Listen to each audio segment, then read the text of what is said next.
Salut, salut, peuple de Dieu. Baponami ensemble, baponami Jésus-Christ de Nazareth.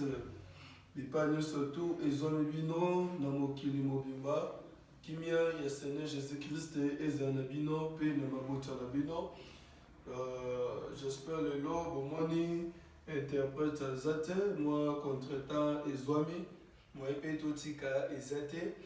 Et Seigneur toujours nouvelle news ezala makambo sika et toujours na kozala yangwana omoni ata interprète monalité tomeki kosala vidéo tomeki kosala émission ndenge ezalaki déjà kala biso moko mais j'espère lobi interprète aozanga te interprète aozala na ye toujours toza na tas d'enseignement na école de la Bible avec le patriarche Pensée de l'éternité officielle, bon s'abonner toujours, bon tikate, merci Père Nabino, bateau bozo soutenir biso, bozo s'abonner du jour au jour, ba commentaire Nabino, ba conseil Nabino, et toujours ça les yango, et toujours continuer toujours na kosala yango pour na bonne marche ya chaîne Nabino, Pensée de l'éternité officielle, et ba na okende liboso, pour inviter pe baninga, pour partager pe chaîne Nabino.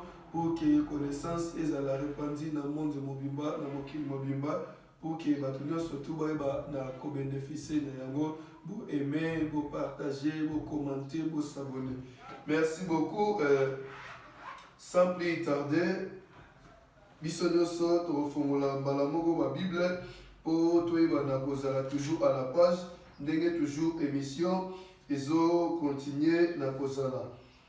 Lelo toujours sur la toujours Genèse chapitre 1er verset 9. Genèse chapitre 1er verset 9 p togosuki sango na verset 10. Totangi na kombo ya Seigneur Jésus-Christ de Nazareth. Dieu dit que les eaux qui sont au-dessous du ciel se rassemblent en un seul lieu et que les secs apparaissent. Et cela fit ainsi. Dieu appela les secs terre et il appela la masse des eaux mer. Dieu vit que cela était bon. Sorry dans verset 7. Et Dieu fit l'étendue et il sépara les eaux qui sont au-dessous de l'étendue d'avec les eaux qui sont au-dessus de l'étendue et cela fit ainsi. Dieu appela l'étendue ciel, ainsi il y un soir et il y un matin, ce fut le second jour. Voilà, awa ezali deuxième jour, oyo Nzambe osala makambo.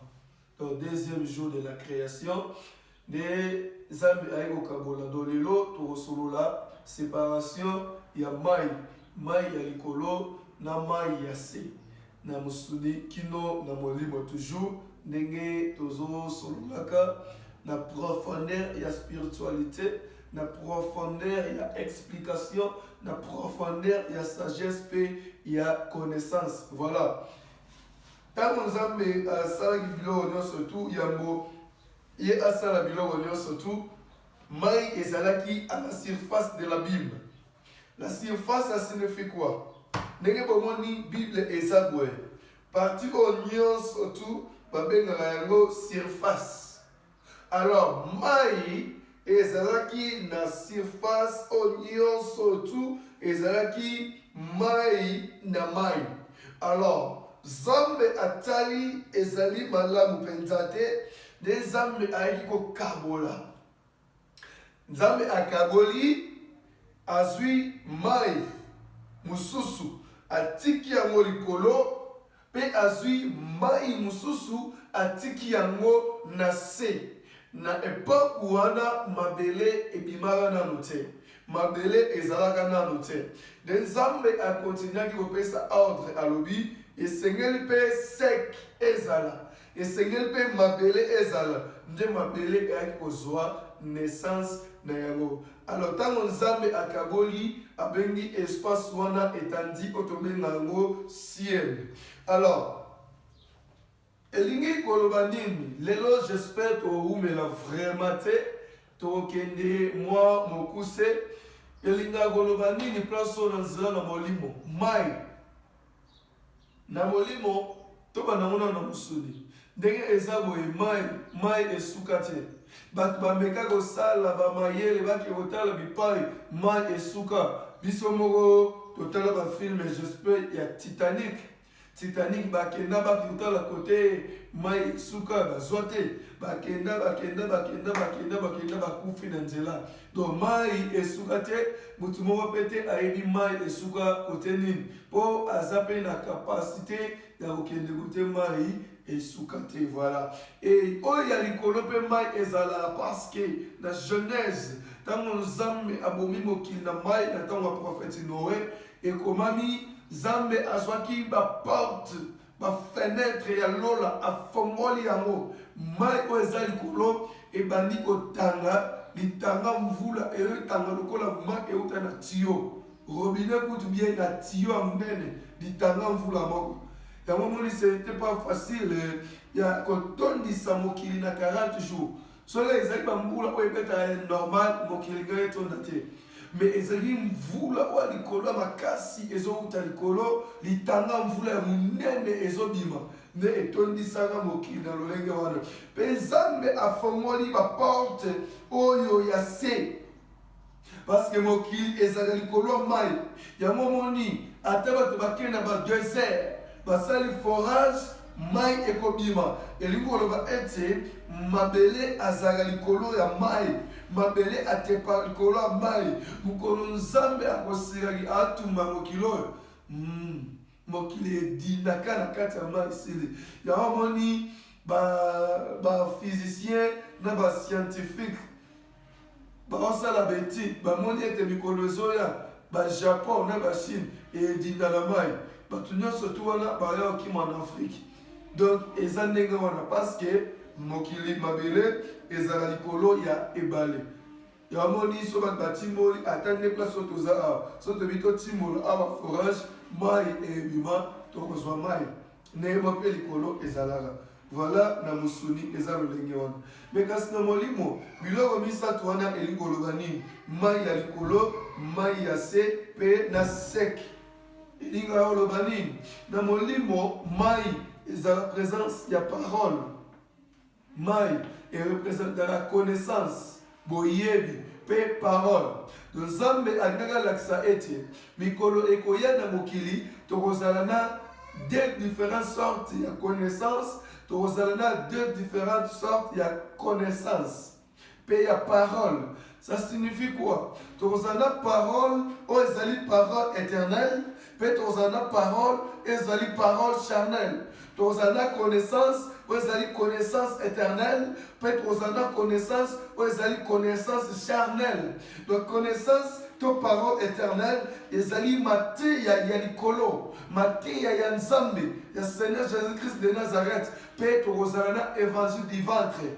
Or mateya ya Christ babenga yango évangile. Or na kati ya Bible tozala na évangile éternel pe tozala na évangile du ventre. Or mpona koumela mingi te nakozwa ba référence ya makambo biso tozolobela awa.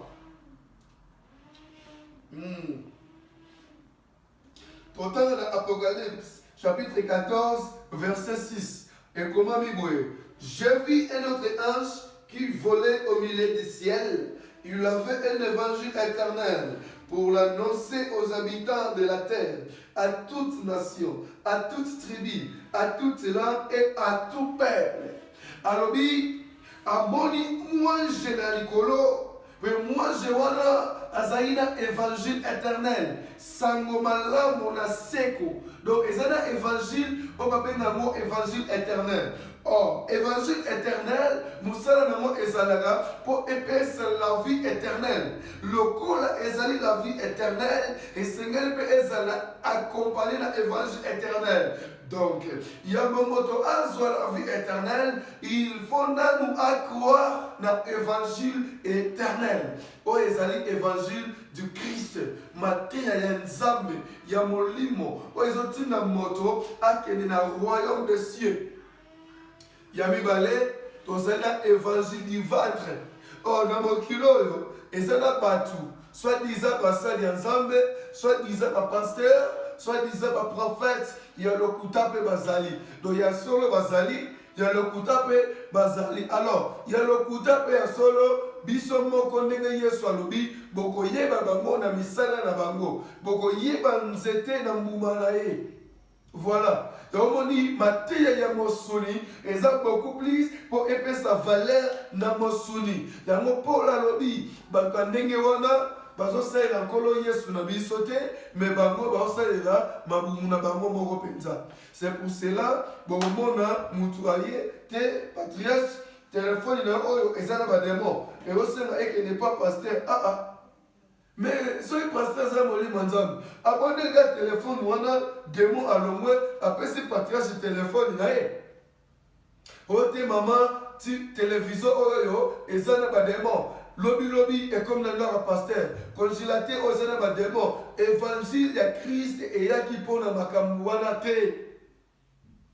Bino, bateau, bozo, ça la makamouana, bo détourner l'église, il y a Christ.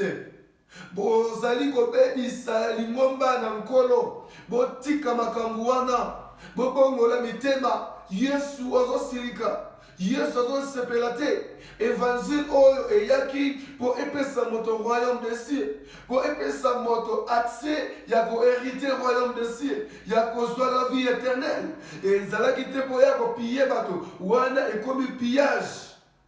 Ote mama, senet oyo lati, et bon on a ngouma na butu, et lobby, et commis na kimwa ya maman pasteur, mais ewana ezali pillage. Ezali détournement. Bo détourner église ya Christ. Bo ozali kobebi salingo malankolo. Na mona yebisi bino ma pasteur na bino ma prophète. Oyo bosala na makambo wana, Yesu arotuna bino. Yesu arosambisa bino. Ye moko Yesu, bango apôtre, basalaki makambo wana te. Même l'église primitive esalaki makambo wana te. Bon lelo sikoyo ba pasteur, ba prophète, ba collègue na ngai, makambo wana bozwi yango wapi? Nani amati bino bosala ndenge wana et yo pe molandi oyo ozolanda il faut déjà omoni mutu azosala makambo wana bima place wana Paul alobaki éloignez-vous des bons po bomona te patriarche mutu akreye makambo oyo tokotanga na Romains chapitre 16 verset 17 à 18. Romains 16, 17 à 18. Je vous exhorte, frères, à prendre garde à ceux qui causent des divisions et des scandales au préjudice de l'enseignement que vous avez reçu. Éloignez-vous d'eux, car de tels hommes ne sauvent pas Christ notre Seigneur, mais leur propre ventre. Et par des paroles douces et flatteuses, ils séduisent les cœurs des simples. Abibatuana, Moussana Bango, Kokoze ba division, Kokabola ba famille, Kokabola mabota, Kokanga batu bandoki, Kopanze ba famille abato, Kopiye ba ponami, Kopiye ba njini à Christ, apôtre Paul Alobi, éloignez-vous d'eux. Passez un union à Kabola famille. Donc il y a division à division. Au monde de l'église, bato basambela na ma famille, bayokana te, na ma famille, bakabwana, éloignez-vous d'eux. Bazali bato na lokuta. Bazali bato évangile du ventre. Bazo servi ba ventre na bango. Par des paroles douces et flatteuses. Oh, Jésus, dans mon dit, tu vis au ezali ba démon. Non, botika makambo wana. Ezali ba intimidation. Bino pe bandimi nzambe. Botanga la Bible te. botanga pe Bible. Boyebi pe liloba ya Nzambe. Mais tu t'as salo makambo wana yo pe ondimi bon peut-être ezalaka domination. Mais tant que patriarche ayebi sibino lelo kolo Yesu na nzela ya moungu na patriarche bobongo wa mitema basali ya Nzambe bozobebisa église ya Yesu. Bandimi bofongola misu. Église wana bakanga bato bandoki bato bakabwanaka éloignez-vous d'eux. Éloigne-toi ya pasteur wana. Longo et pas prophète wana éloignez-vous d'eux. Et comment ndenge wana. Alors biso no soto zonga na évangile éternel na mai ya likolo. Mai oyo wana epi ya rabatu te ekabola batu te ezongisaka batu pe etalisaka batu ndenge nini bakosala po bazwa la vie éternelle. Voilà. Mais eza pe na batu mosusu ye mai ya likolo eza te mai ya se eza te ye pena aza sec maele bongo motema ndeko luka Nzambe luka connaissance ya likolo yo pena oza sec oza tono vide baluko na mai ya likolo oza te baluko na mai ya se oza te yo pena tono vide yo yebi ate lote makambo ya Nzambe yo makambo ya Kristo yebi ate lote ata makambo ya Nzambe oyebi eloko te mpo na nini. Est-ce que vous avez un jour au Koufa, un jour au Tilamokilo, au Kenepewa, il est grand temps, répands-toi, sois conscience. Le Seigneur vous en a connaissance à l'icolo na Katinayo. Voilà, bino bato posé batono vide, et Seigneur dit, bon la nakamateya. La nakamateya chaque jour, vous allez toujours connecté, vous allez toujours branché pour que vous allez avoir news. Boza toujours na mateya et yaka o Yesu akopesa biso ndenge balobi atina mitemo na biso penser de l'éternité oyo tozokabola ensemble na bino. Voilà oyo kolo Yesu abongisaki tosolola na mokolo lelo yango wana. Merci pour la fidélité na bino. Bozala toujours connecté, bozala toujours branché, bo s'abonner, bo partager, bo continuer à aimer chaîne na bino YouTube Pensée de l'éternité officielle. Facebook, Pensée de l'éternité officielle. Nous avons partout dans Instagram. Nous surtout les avons Pensée de l'éternité officielle. Merci.